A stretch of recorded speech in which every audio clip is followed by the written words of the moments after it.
All right, and we are live. Wow. The Dow yesterday extended the longest winning streak of the year, but how much longer can it last? Also, this morning, we had some unemployment claims that have been reported, and it seems that the market is reacting. So, we'll take a look at this. And then, of course, we'll take a look at our current positions. And today, CSIQ, our little buddy, had earnings reported earlier this morning. So, we'll take a look at this. And with that said, welcome to Coffee with Marcus and Mark, and today is May 9th, and it's Thursday. And in this show, we are going to talk to you about what's happening in the markets and how we are trading it. Now, let's take a look at the Dow, Mark. It is still up and away for the Dow, and also the other indices.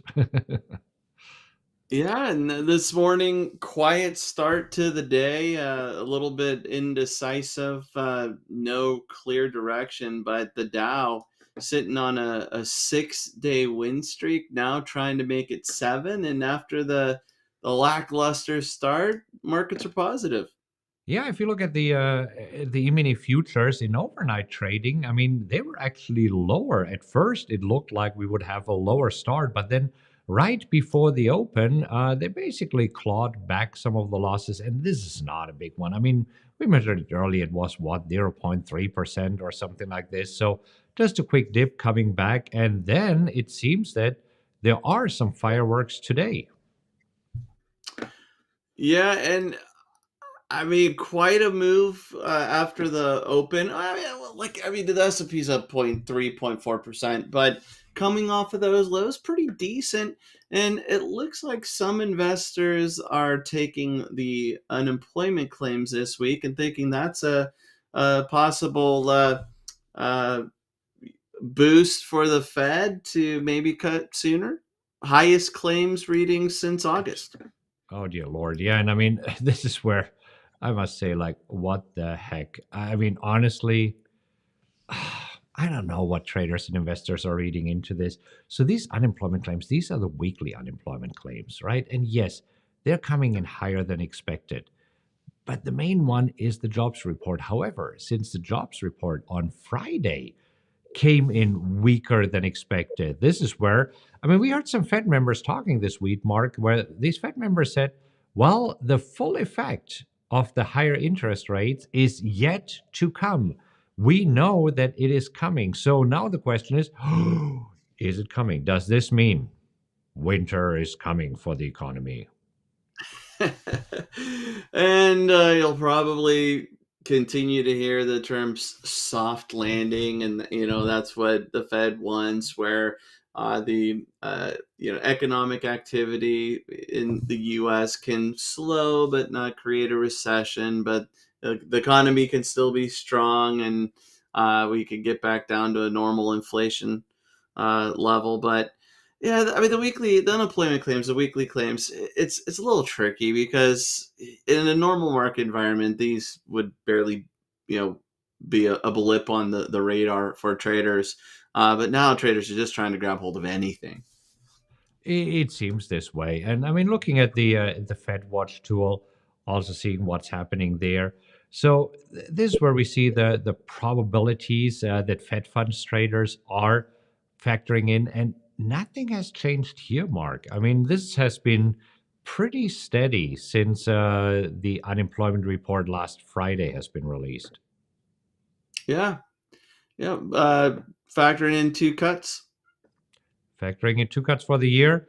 First one probably coming in September, which I think is reasonable, unless of course next week we see a different reading in the CPI data. And it will be a busy week next week, Marcus, compared to this week anyway. Yeah, this week is just seems to be a diddling week. Next week we have PPI data on Tuesday, CPI data on Wednesday, and then we also, I thought that Powell is speaking on Tuesday.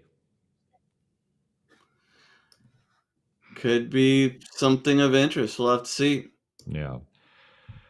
And this overall, markets are drifting higher. We see lots of green here. And yesterday, I mean, if you look at this, yesterday the S&P was basically unchanged. And at first, it looked like maybe the up move has been stalled, but now it seems to continue. The Nasdaq actually yesterday closing lower than the previous day, but also here resuming. VIX again at super low levels at 13. And also looking at crude oil just diddling around the 78 to 80 mark. So it's just a whole week of not much. Yeah, yeah. Interesting to see VIX up a little bit with the markets higher. Yields coming down a little bit, which would be expected. Right. So let's take a look at our positions and see what's happening there. And first, let's hop over to WTF positions. Two WTF positions still on COP, ConocoPhillips, where right now we are making another move towards our entry, still trading slightly below. And it seems that tomorrow morning we will still be the shareholder on record entitling us to a dividend of 58 cents. I'll take this one. Yeah, absolutely. So nice little dividend there, and we'll see if there's also an exit signal tomorrow or in the days to come. But uh, no, decent opportunity here. Yeah. And then we have Dash. Dash yesterday moved lower, bounced back this morning higher, marching towards our entry price here of 116.48. Still a bit lower, but up 1.5% today. I'll take that. Yeah, that works for me. All right. Now let's take a look at CSIQ reporting earnings today. And what a move. Look at this bar and the reaction to earnings. It's like, what the heck is happening here? Yeah, this is interesting because we actually had mixed earnings, and the earnings per share, the forecast was that CSIQ would report a loss for the quarter, but they actually had a surprise beat on earnings. Their revenue was lower. Guidance came down a little bit, but we were looking at about a 2% drop at the open, and for me that was a win. I mean, 2% for CSIQ is a normal day, up or down, and so I thought, this looked pretty good. And Marcus, I know you took a closer look at the numbers altogether and felt that it was a decent quarter for CSIQ. Yeah, we dissected it this morning with our mastermind member in more detail. Let me just see. Where do I have the news? I thought I brought them up this morning. Yeah, here. So I like to look at these news that came out here from Dow Jones Newswires, and this is where, first of all, yes. Oh, I thought that I can. Let me just do it this way and see if I can mark it up. Now, only a little bit of it. Okay, so the revenue for the quarter was 20% lower at 1.3 billion, but this is basically what they forecasted, which is good. They also said, okay, for the next quarter, we expect revenue to be between 1.5 and 1.7 billion. That's good news. So this quarter, between 1.3, next quarter, they're expecting it to rise. However, this is where we also said the anticipated revenue for 2024 will only be 7.3 billion to 8.3 versus 8.5 to 9.5. So that's what you said. Kind of a little bit lowering the guidance, but I mean, they're kind of nailing it in terms of their guidance. If they say, I think for this quarter we come in between 1.4, 1.2 and 1.4 billion, and they come in at 1.3, that's pretty good. So it seems that overall traders are still trying to figure out, okay, what to make of all of this. This morning in pre-market trading, they were down 6% at some point. Then Yeah. we opened higher. So this was like, oh, lower guidance doesn't seem to be good. This opening higher was then fueled by, wait a minute, even though the revenue is lower, they're still profitable. Everybody expects them to lose money and they still make money. But wait, the guidance. And then right now, but wait, they actually do seem to have their act together. So this is where right now CSIQ trying to figure out huge moves here this morning. I said it earlier this morning. I wouldn't be surprised if we have a move of 6 to 8% to the upside today. Right now, we're still down 3%, But I believe that CSIQ can turn positive. So just to look at this move that we had so far, that's a 10% move. That's a 10% move. Yeah, a lot of movement, and we'll see where we end the day here. Down 3% now, trading around 17, and this is where, of course, I wanted a big jump to the upside, which that was wishful thinking, but nice to see that we're hanging in there. I know it's down 3%, but we're not seeing this crazy like attack of lows that we had back in April.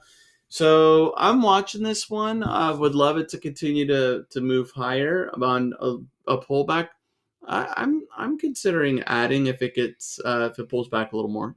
Yeah, I agree. So still like the company, still have to wait until we're going back up to 27, which is our cost basis.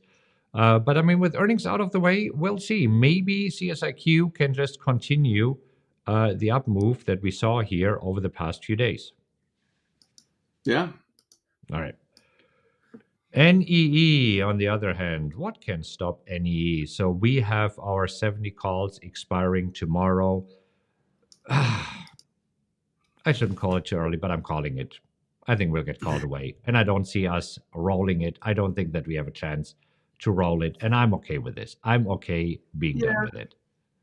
yeah. I mean, this one. I mean, what a move recently. Just and I mean, that's almost kind of a reason to let it go too, because this move higher has just been crazy. Um, so I don't want to get caught up in something that now goes the other way. But there's no chance to roll for anything that makes sense. So if we stay at these levels, definitely out and done with NEE. Right. And we know that it won't go up forever. And if you look at some Fibonacci retracement, right? So it is possible that we could fall right back down here. You see the 38.2 retracement would be at 68.77. And I kind of want to avoid that. So this is why, I Yeah. mean, we always see that after a move higher, there could be a retracement. So I'm okay with having this getting called away. Yep. We'll get rid of these for now. All right. UPS, on the other hand, UPS, come on, little buddy. Yesterday, having a pretty good day. I mean, opening lower and now higher, but it seems to be stuck right now in this range between 146 and 148. So we're kind of stuck there. We need to break out of this one. We do, and it looks like it's winding up. It's not going to stay there forever, but let's wind up and break to the upside. Yeah, because this is where we have a very classic triangle formation here, right? And we know that triangle formations don't last. Eventually, it needs to break out. I agree. This looks like it's going to break out to the upside. A little bit surprised that today we're slightly down with UPS, even though the overall market is up 0.3%. But hey, we have also a dividend payment coming up. And this is also tomorrow, $1.63, which will lower our break even more. Yeah, that's a tasty little dividend. That one's gonna be nice. Yeah, 163, super solid. So UPS doesn't seem to be concerned about their business. So they're still issuing the same dividend that they have in the previous quarter. And let's see, before that, $1.62. So they even have raised it by a cent. All right, I'll take this. Well, on this, I mean, we looked at a few trades here this morning. Airbnb reported earnings. I mean, they open up lower, but I wasn't too interested in this one just because of the what we see here on the quarterly and annual statements. And on this, for me, it's just a bunch of red. It's just one of these weeks. It's a slow week. Yeah, yeah. It is, and you know that it's not going to be like that forever, and so I don't need to force anything. Yeah.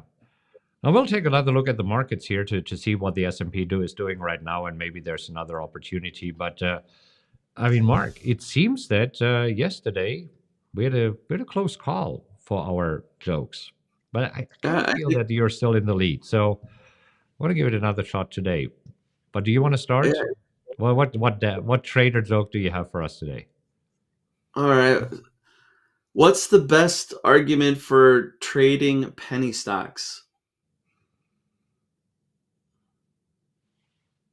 I don't know. They make a lot of sense. All right. Now you have the trader jokes. I have the dad jokes. So, what do you call a polar bear in the jungle? I don't know. What do you? Lost. Okay. We might have another draw today. All right. We might have What do you another guys tie think? Leave today. a comment. Which one was better? Mark's trader joke? I kind of like it. I mean, that was a good one, but I also like mine. All right. Let us know. I really appreciate all this, the comments that you're leaving. All right. Looking at the Yeah. S&P 500, look at this. Still making highs here. I mean, trading at highs of the day now up 0.4%, NASDAQ up 0.26%, Dow Jones up a 0.5%, VIX slightly up, but I mean, trading at super low levels at 13. Yeah. Yeah. No, and let's see. We're gonna start moving. Are we gonna attack? Are we gonna attack all-time highs, or are we gonna get another pullback? We'll have to see. Yeah, not yet. I do believe though that today will stay up above 5,200. I think this is the level, the line in the sand today that will stay above there. I think that's a good call. Small move higher, positive finish, but nothing too exciting. All right, talking about finish. Let's finish the week strong. So we'll be back here tomorrow to let you know what is moving the markets here right now. And if you enjoyed today's show, do us a favor, give us a like. If you feel that this was some good stuff worth sharing, there's a share button underneath that lets you share the show on a variety of, I don't know, channels, social media, email, text, whatever you want to do. And if this is your first time here, consider subscribing. I mean, we'd love to have you here and hang out with you in the mornings. Anyhow, with that said, have a great rest of your day.